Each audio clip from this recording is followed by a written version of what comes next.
Welcome. You know, for most people, this time of year is about costumes. Maybe some spooky fun, lots of candy. But today, we're kind of putting aside that festive stuff. We're going to tell you about some things we found looking into the really dark side of Halloween.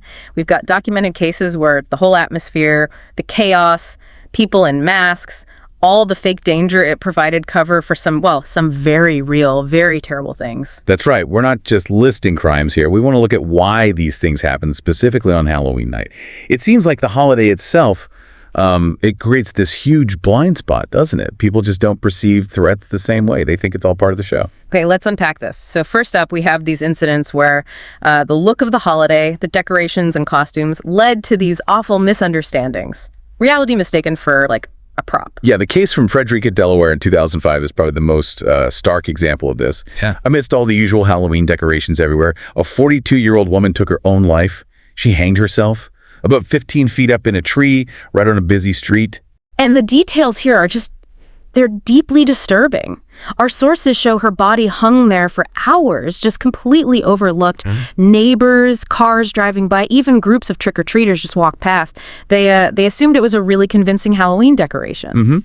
It wasn't until the next morning that anyone realized, and even then, the first thought people had was, oh, this is some kind of horrible prank. It was only when they got closer, the sight, and apparently the smell, the truth hit them. It's like there's this psychological defense on Halloween where you almost have to assume the horror isn't real. And she lived just, a quarter mile away? Yeah. Oh. Just completely invisible because of the holiday context. And this failure to see what's real, it isn't just about static things like decorations, is it? No, absolutely not. We see it again in this really awful case from Florida involving a disabled war veteran. Right. So this involved a Marine who was, strangely, dressed in a tutu for Halloween.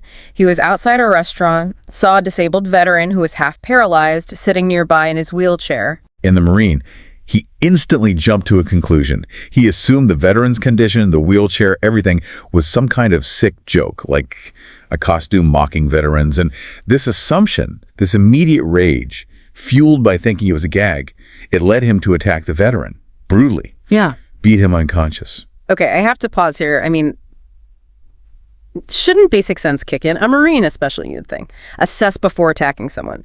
Does a costume or the night itself just give permission to switch off all judgment? It seems like it can. The belief that, the environment encourages mockery or exaggeration, it seemed to just override basic empathy. The sources say the Marine only found out the man was actually paralyzed and disabled, not in a costume, after the police showed up and arrested him. That instant, terrible misread. It keeps coming up on this night. Okay, so that leads us into the next area. These sudden, really explosive bursts of violence. It seems like Halloween night lowers the bar for aggression.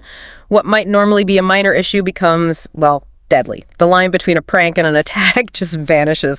Yeah, exactly. There's a case, a road rage incident in the Bronx that shows this clearly.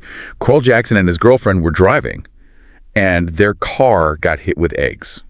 Teenagers. Right, a classic Halloween annoyance. So Carl gets out of the car, probably just to tell them off, expecting them to run. But they didn't run. Instead, one of them, a 17-year-old named Curtis Sterling, pulled out a gun and shot Carl instantly in the chest. Killed him. Wow. Now, the defense claims Sterling felt threatened when Carl got out, but it begs the question, why is a teenager carrying a gun while out egging cars on Halloween in the first place? The feeling of anonymity, maybe the chaos, the masks, it seems to encourage this kind of escalation. And the result, Carl Jackson was dead. And Sterling, being a minor, only got a 20-year sentence. And sometimes the trigger isn't even something like property damage. It can be, unbelievably trivial. Look at this candy rage killing in Chicago. Yeah, this one is strange. It involved a 55-year-old man, Liddell Peoples, and his 49-year-old girlfriend, Maria Adams.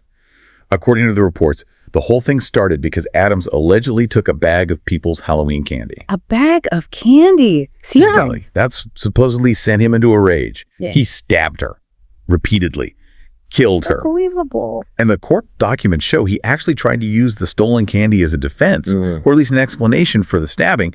He was arrested, held on a $2 million bond, but it's disturbing, isn't it? How the sort of heightened atmosphere of Halloween, maybe mixed with other factors, can make everyday arguments just explode into lethal violence. Yeah. What's fascinating here is we're now moving from these sort of reactive, sudden bursts of violence to something much more calculated, Disturbing, even. We found sources detailing cases where people used the whole trick-or-treating setup, the expectation of getting treats, to distribute something horrific, human body parts. This is where that failure of perception we talked about meets, well, a failure of investigation, too. Right. Let's start with the Ohio case from 2001. The first report came from a woman, Kathy Jones. She said she found a human finger sealed inside a goodie bag her kids got while trick-or-treating. Yeah, sealed. And unfortunately, it wasn't just one finger. The next day, more parents started reporting similar things, finding other body parts, fingers, toes, even eyeballs, apparently, mixed in with the candy. That's horrifying. So the police investigated. Oh, yeah. A huge investigation. They traced back every single house the children had visited, every single one. They were looking for anything. You know, a weird smell, suspicious activity, any sign of where these parts could have come from, and nothing. That's the really unsettling part. The sources are clear. They found zero evidence in any of the homes. They never identified who gave out those not-so-goodie bags, as the source called them. It suggests someone was incredibly organized, used the chaos of the night to distribute these things without leaving any trace at the actual houses. Wow. That level of planning is chilling. And it wasn't the only time something like this happened, right? There was Minnesota in 1999. That's right. Minnesota, 1999. This one feels even more deliberate, maybe. Oh. Yeah. There was an unknown couple seen giving out these large, heavy brown paper bags, like 2 to 4 pounds heavy. And they were doing it from a house that police later confirmed was vacant, empty. A vacant house? How did that work? Well, apparently the woman would take the bags from someone hiding just inside the door, and she specifically told the kids, wait till you get home to open these. Okay, that's suspicious right there. Definitely. And thankfully, a neighbor thought so too. Saw the couple leave in a car, felt something was off, and went to warn other parents. Right. Someone opened one of the bags and found a human hand. Oh my God. Yeah. They didn't give out many bags, maybe 3 to 6 total. But what they recovered suggested at least 2 different bodies were involved. They found 2 left hands and 1 right hand. But the couple never identified. Where did they get the hands? How? Still an open case. It just shows how the basic setup of Halloween strangers coming to a door provided the perfect cover. Okay, the sources shift again here, moving towards, well, unidentified predators. People deliberately using the masks, the party atmosphere, the darkness, as a tool for something awful, like exploitation or abduction. Halloween seems like the perfect shield, doesn't it? Masks are normal. Strangers knocking are normal. People moving around late at night isn't questioned. Exactly. And the 2007 case of Lisa, a missing high school senior, really highlights how easily a predator can just blend in. She was at a big house party, maybe 100 students there, hosted by someone named Mick. And people noticed someone suspicious. Yes. The host, Mick, and others saw this older guy there, described him as shady-looking, clearly not part of the high school crowd, but Mick later admitted he didn't kick him out, didn't even question him why. He just figured, it's Halloween, random people show up. The expectation of weirdness was literally this guy's cover. And then Lisa went missing. Later that night, yes. Her friends eventually saw something truly horrific. They saw the same shady guy dragging Lisa's body across the lawn towards the woods. Yeah. When he realized they'd seen him, he dropped her and ran. Was she okay? What happened? She had been drugged at the party. But the key point from the investigation, according to the sources, is that nobody could definitively identify the man. Because the environment basically encouraged anonymity, he operated and nearly got away with abduction, possibly worse, without anyone realizing the danger until the last second. That's terrifying. The assumption of safety or just weirdness masking real danger. But maybe the most, profoundly disturbing story we found was from 1986, involving a missing 9-year-old boy. His parents had actually given him permission to go trick-or-treating by himself. 9 years old. Alone, okay. So what happened? He vanished. Hours went by, parents frantic, searching everywhere. Then at 3 a.m., he just walks up his own front steps. He just came back. Yes. And strangely, he seemed calm, almost happy, eager to tell them what happened. Which was? He said a man stopped his car, told him to get in, promised him more candy, took him to his house, down into the basement. The details he gave were awful. He described playing games. One he called innocently, Touch Me Where. He said the man had him take off all his clothes, even his underwear, and then gave him a whole new set of clothes to put on. This is sickening. After hours down there, the man drove him back, but dropped him off around the corner from his house. Told him just walk home. But here's the thing. When the parents, the police, tried to get the boy to show them where this house was, he couldn't. He just kept saying, I don't remember. couldn't recall the location at all. She couldn't remember where he'd been for hours. No. Despite seeming calm when he returned, it strongly suggests, according to analysts of the case, that some kind of profound psychological manipulation happened to erase that memory. That predator, whoever he was, is likely still out there.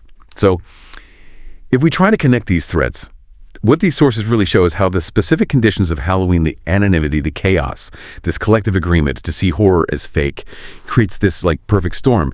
It provides cover for everything from sudden violence to truly calculated, premeditated acts like distributing remains or a targeted exploitation. Yeah, so what's the big takeaway here? For me, the most chilling thing running through all these cases isn't just the crimes themselves, it's how easily the perpetrators just disappeared, whether it's a victim being mistaken for a prop or a suspect hidden by a mask or the general confusion.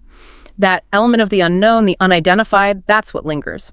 And maybe here's a final thought to leave you with, going back to that 1986 case. The little boy. If finding that man depended entirely on the boy remembering where the house was, and if that memory was deliberately erased, what does that tell us about the person who did it? That suggests a terrifying level of planning, of experience maybe, not just in the act itself, but in ensuring there was no path back to him. A mastery of psychological control almost. It's a deeply unsettling thought. We really appreciate you joining us as we explored some of these darker realities hidden within the holiday. We'll be back with more soon. Yeah, thanks for listening. If you found this interesting or disturbing, please do consider liking this, sharing it, maybe subscribing to the channel Horror Docs. It helps us keep digging into these stories. See you next time.